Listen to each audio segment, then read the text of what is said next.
Hey everybody, it's John with National Sports Entertainment, and I wanted to go over, obviously, tomorrow's games, today's games technically. I also wanted to go over my last video. I think exactly what I was explaining happened, so I hope now it makes sense. I was going into why I didn't like picking.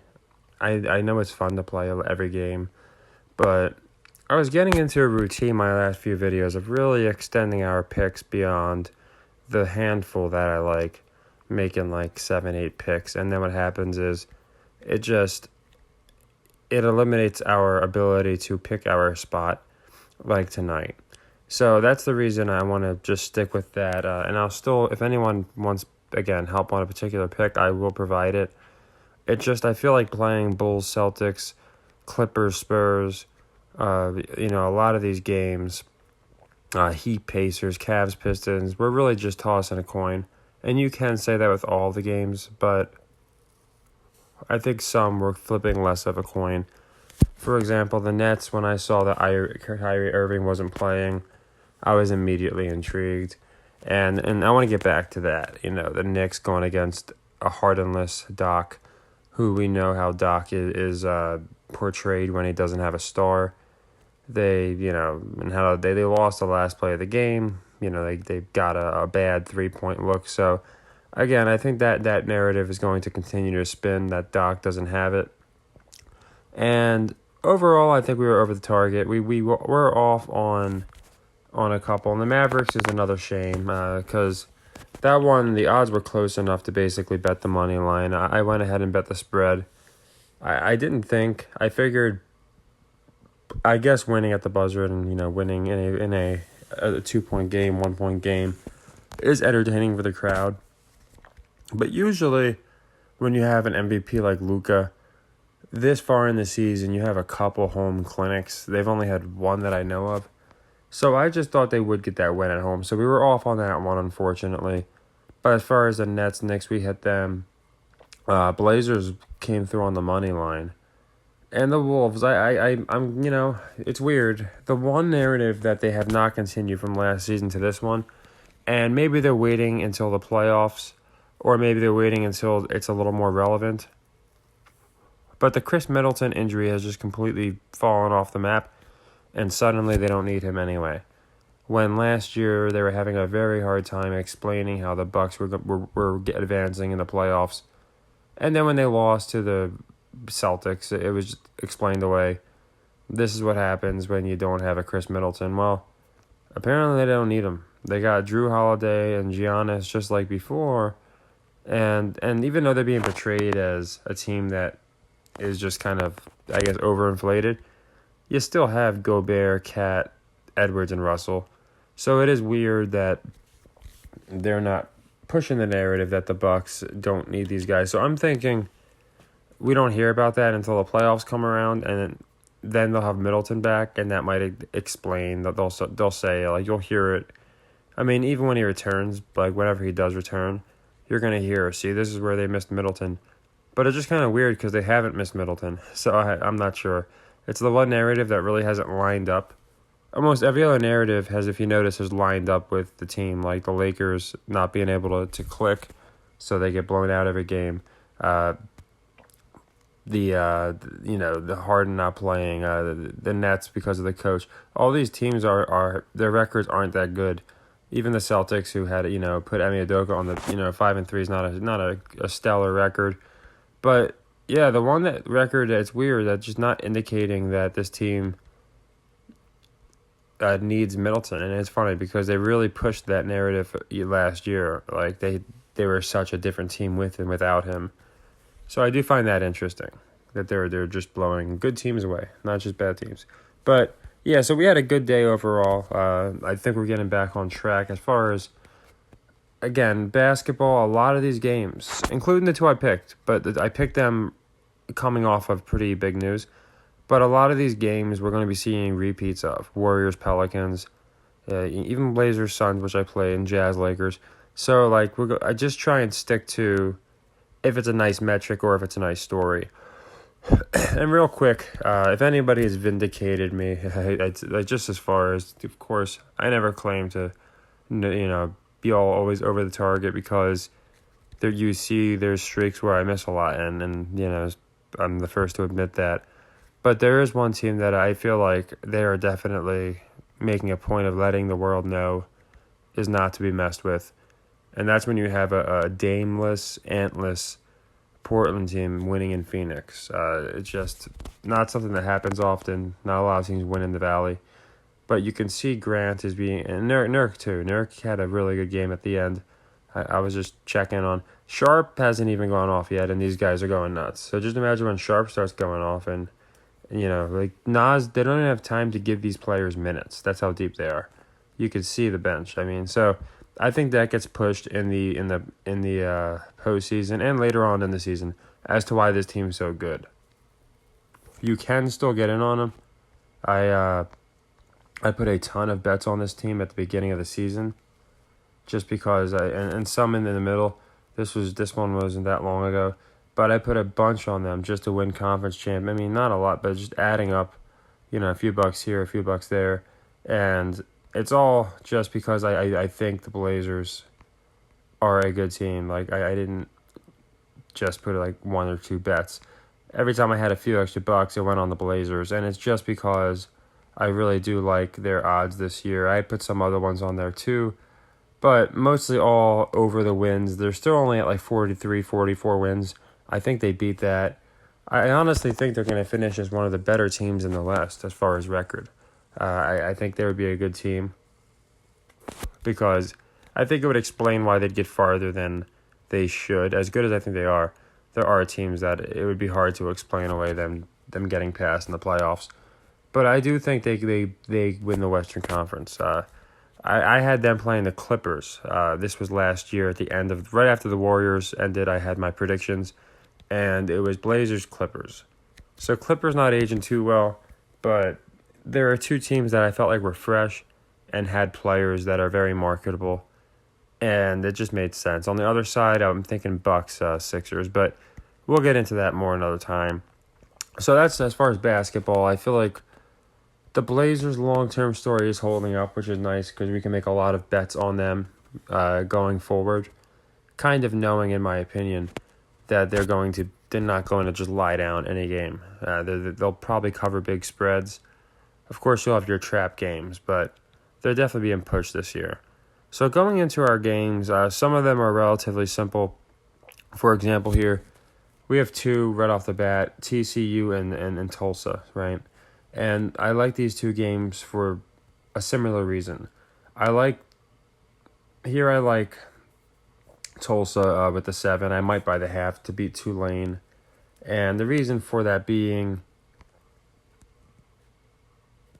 here it is. If you go to my favorite metric again, it's one, again, you're really seldomly going to have a team finish 90%, just one loss against the spread. It happens sometimes. You can see last year 3 was the minimum losses by a team. Ironically, it was Michigan, who I think are not doing too well this year. 20, they only played half a season, and even that year, you only had a few teams. The highest was 87.5 at 7-1. So at that pace, they probably would have had 2-3 losses. You go to 2019. 3 losses. So this is a metric that, again, it would have to defy history for these teams to all finish 11-1, 12-1, whatever the case may be. So in this case, we have Tulane sitting at 7-1 and TCU sitting at 6-1-1. And I don't just blindly bet against them, because I do understand at the end of the year there is going to be a team or two with only 2 losses against the spread. That being said, I don't think Tulane needs to be ranked. I think they try at this point of the season to really reserve their rankings. That's why the committee just officially released theirs. So I do expect teams like Tulane to possibly be upset, or at least not perform well enough to continue to be ranked. Now, if they stay 8-1, of course they have to. It's hard not to rank them, but you still can justify having them on the lower end. But I do think there's a good chance Tulsa wins outright. But I'm going to take them with the 7. I'm not going to buy up a half point on this game. I don't want to lose value, and I always go by the official against the spread metric, because at the end of the day, I think it's the spread that they don't start 8-1. For this similar reason, I like fading TCU. One, I think with at home with Max Duggan, they should be a bigger favorite here. So I do feel like it's a trap line. This one, getting the 8 points, I like a lot. TCU's had a lot of games. They've had like 2 pushes this year because of 7-point games. So I like having that extra point. And I think I brought this up last week. Only about one of them lost, but I don't see that many undefeated teams rolling into the final week. So we do have Tennessee meeting Georgia. It's going to knock it down to like 4 or 5 undefeated teams. But of the other ones, I think they got to keep Ohio State undefeated, just the way they're being presented. And there doesn't leave many teams that can lose. You got Michigan here. Obviously, like I said, Tennessee is playing Georgia, so one of them will lose. Clemson, I don't see losing. So, yeah, I mean, I really think there's a good chance TCU loses, but I'm not going to be fading them on the money line. I just like the 8 points because I feel like now it fits the metric and a narrative. So, even if if they don't lose, we probably still cover the points.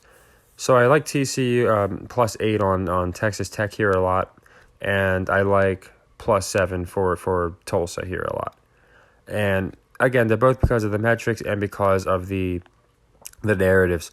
Now, I've been watching Miami the last couple of weeks. I'm not sure where they're at in here, but I want to cover them next because I am taking them begrudgingly, only because this team has been selling for a while, since at least week 5. So I picked them.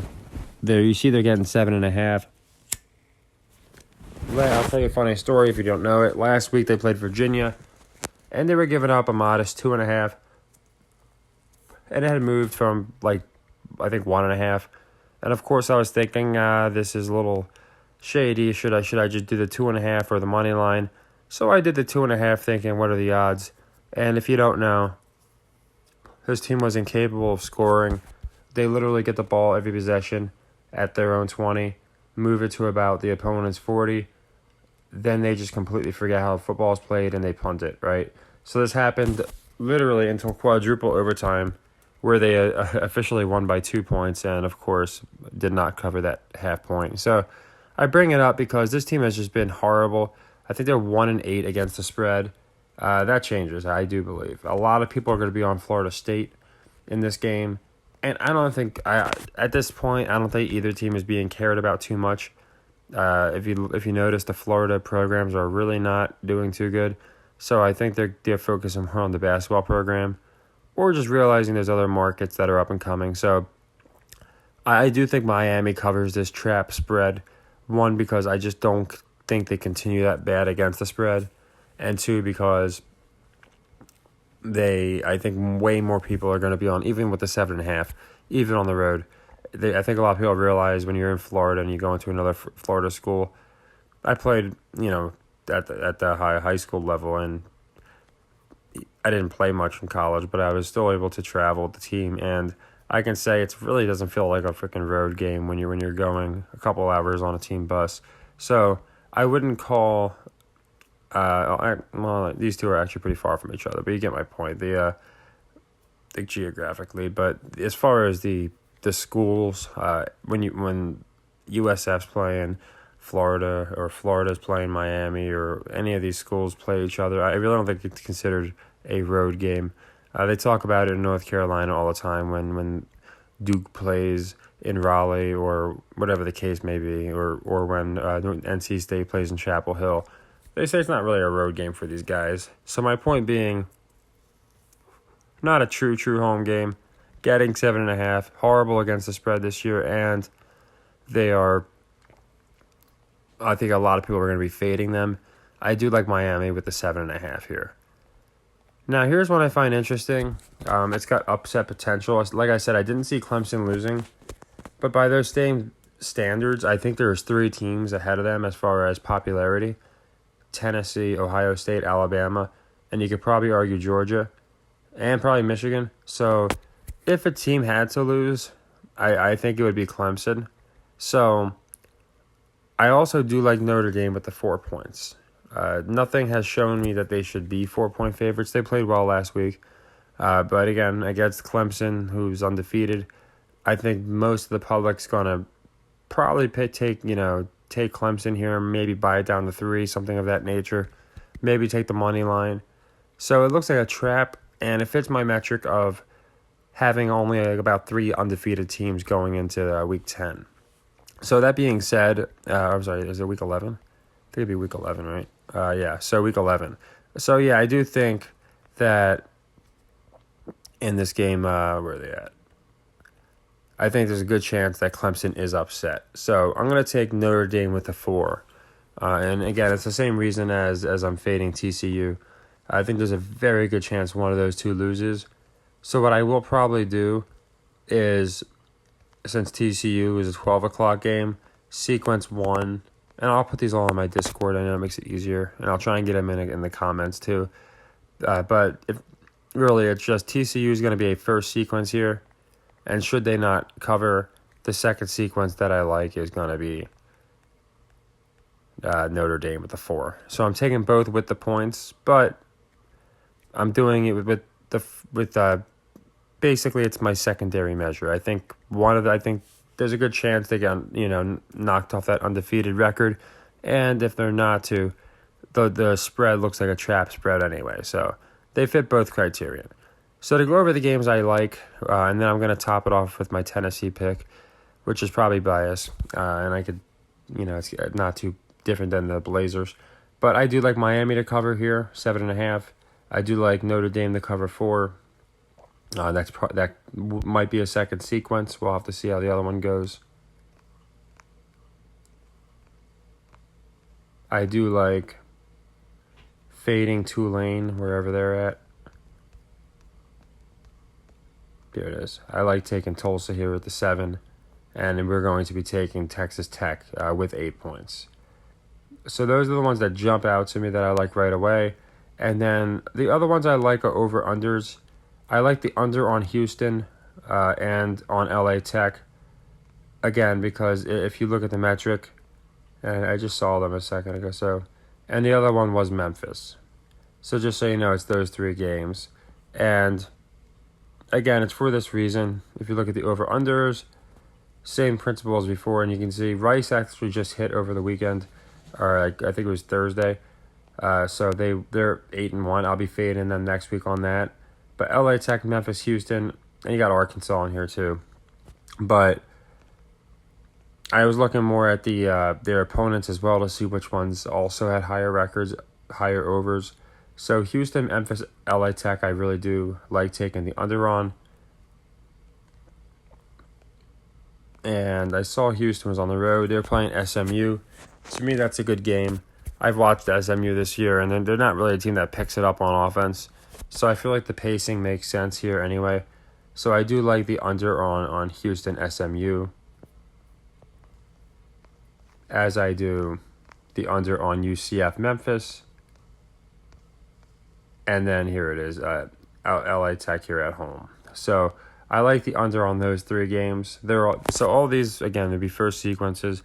If they become second, I'll let you know. But for the most case, as I said, something like if TCU doesn't come through, if us fading them, if that doesn't come through, the second sequence will most likely be our 7 o'clock game. So, and in this case is when I went ahead and took.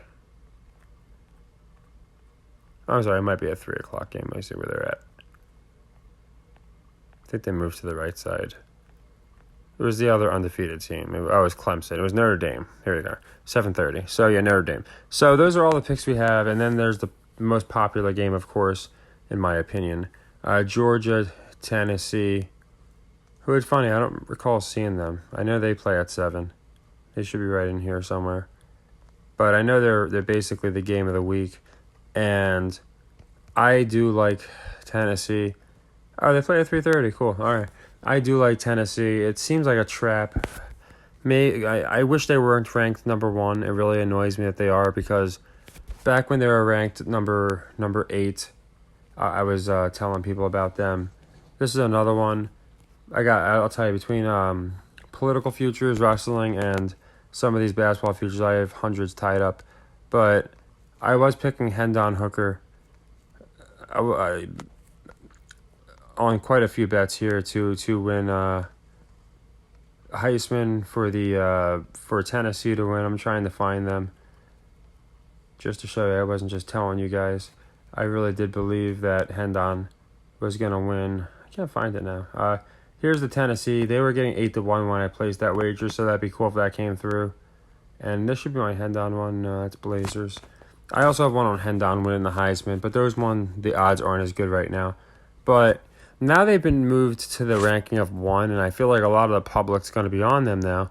And they're going to see the number 1 ranked team getting 9 points, and they're going to be fading the shit out of Georgia, which I'm hoping isn't the case. But I do think narratives reign supreme. So I do think if the narrative is for Tennessee to have their best quarterback since they had Manning, go undefeated, he wins the Heisman in the Heisman House, which is in Nashville, it all matches up to me. I'm still rolling with Tennessee. I think they win the game outright, but I'm going to take them with the points.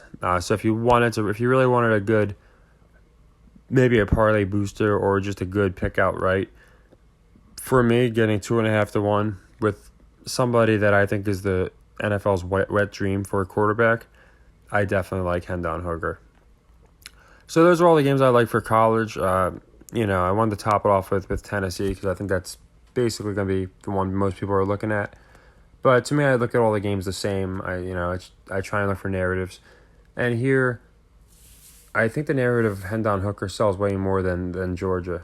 You get Hooker versus Alabama, and I had gone over when they played Alabama, and why I liked Tennessee. So I do think that they wind up winning this game, and I think it makes or it's probably going to be Ohio State, to be honest. They've been pushing Straub a little more, CJ Straub a little more than they've been pushing Bryce, it seems like. Maybe because Bryce doesn't really need to be pushed right now. But either way, I think Tennessee is a much better story than Georgia. So I do like Tennessee to win this game. And them going undefeated. As you can see, it took this far for them just to get ranked number 1, just based off the way the committee ranks teams. So I think they basically have to be undefeated to I'm not sure how much the college rules have changed regarding the playoffs and all that. But to be ranked ahead of other teams with just 1 loss, I feel like it would, if they had a loss, I feel like it would knock Tennessee down way farther than obviously teams like Alabama. So just based off the logic I've been seeing all year with Hendon and Tennessee in general, I like Tennessee to cover. But obviously, I might sprinkle a little bit on the money line too, as I already have them winning it all, just because of the way they've been presented. But yeah, I think this one will be interesting. I'll look into some basketball games as well. As I said, I have a ton locked up in Crown Jewel tomorrow at noon. If you still wanted to make some of those bets before the lines go completely, where you're getting $1 off of 50, which will probably happen soon. And I got a bunch tied up in political wagers. You can watch those videos too. Again, I don't put any emotion into it. I look strictly at the numbers, what's happened in prior elections, what the accurate and the not accurate polling sites are saying, all the different conflicting information, and then I just make the best choice I can. So that's how I make all my picks, obviously.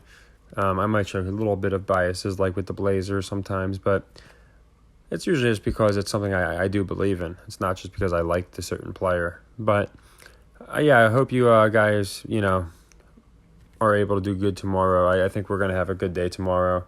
I think just playing too many games is where sometimes we might get a little bit off track, and then we're going too deep, and then we're going leg threes into a few sequences at a time, and then we either got to close them out or think about a leg 4.